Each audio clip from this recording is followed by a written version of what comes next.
At this stage of the NCAA tournament, there's lots of teams you want to bet on, but not necessarily that many teams that we want to bet against. So one of the things that I look for when it comes to Elite Eight matchups, Final Four matchups, I'm really honing in on which teams I believe are priced properly in the betting marketplace and which teams might be a little bit overrated. And you might be surprised at which teams I'm going to say might be a little bit overrated. We're going to talk about Duke and Connecticut in this video. I'll give you my take for this ball game, but conceptually, I want to start by saying the best teams in college basketball, not a lot of point spread bargains right now. Look at Michigan as a prime example. Yes, Michigan was able to cover in their Sweet 16 matchup.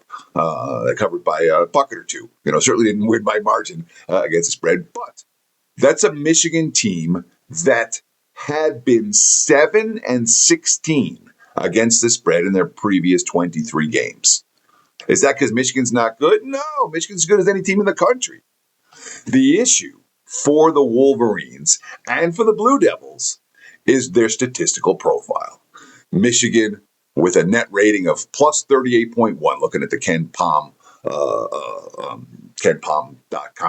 which again, you look at KenPom or Bart Torvik or any of the advanced metric sites for college basketball, you get a pretty good idea of what the statistical profile of these teams are and how that affects their power ratings. So Michigan with a net rating of plus 38, Arizona with a net rating of plus 38, Duke with a net rating of plus 37.7. Those three teams at the very top of the college basketball world when it comes to how they're priced.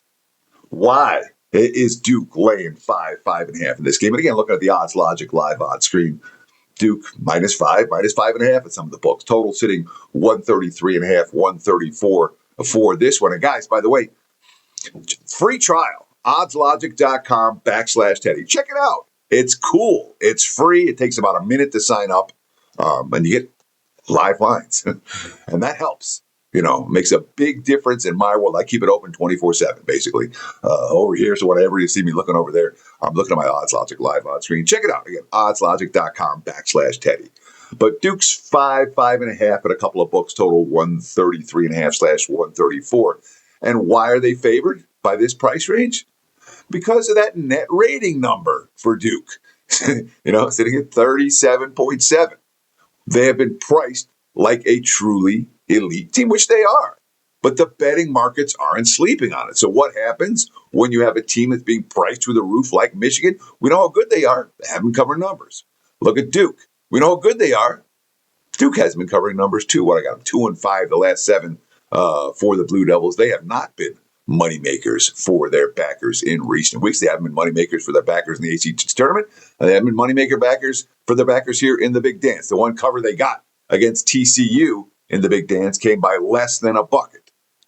So conceptually, teams like Michigan, teams like Duke that are priced at the very top of the college basketball world, when you're looking for value, an extra point or two, again, so many of these games are going to come down to one possession, one shot, one free throw. Having an extra point or two of value in an NCAA tournament game is worth something. It really is. Talk about how I'll find value is one of these things handicappers say. What does it mean?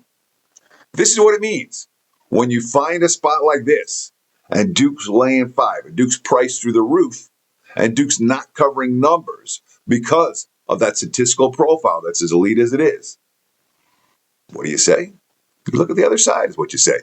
Clients and I cashed with UConn in their Sweet 16 matchup against Michigan State. Game got a little bit more interesting than I might have hoped after the hot start for the Huskies. But, that UConn's team is tough as nails. They really are. And it's not like when we look at this coaching match, we go, oh, Duke's got this huge edge.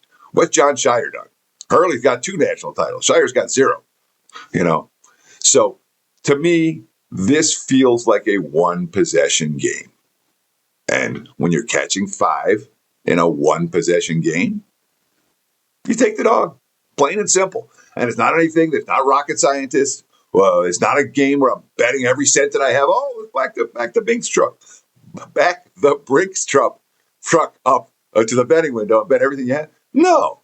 But when you're looking for a little bit of value, when you're looking for positive expectation wagers, one of the things you want to do is check out those full season stats and whether the teams that put those stats together, those profiles together, are capable of living up to the expectations that those statistics are saying they should be capable of living up to. Even on the bad side, that'll work, but not at this stage of the season in college hoops because there's no bad teams remaining. But certainly there's going to be a handful of games down the stretch. And once we get teams matching up like this that are elite, you don't find as much. But certainly you're going to find a handful of games down the stretch of this NCAA season where one of the teams may just be a notch or two overvalued. I think that is the case right now for the Duke Blue Devils. That puts me on UConn plus the points in Sunday's Elite 8 matchup. Thank you so much for watching, guys. We really appreciate the comments, the likes, the follows. Check out my homepage, wt.buzz/TC. Just visit the website, WagerTalk.com. Locked and loaded. 3-0 sweep on Friday. Looking to do it again throughout the course of the weekend. Thanks for watching. Best of luck with all your bets. And we'll see you again in another quality video from the WagerTalk YouTube team. Cheers. Have a great day.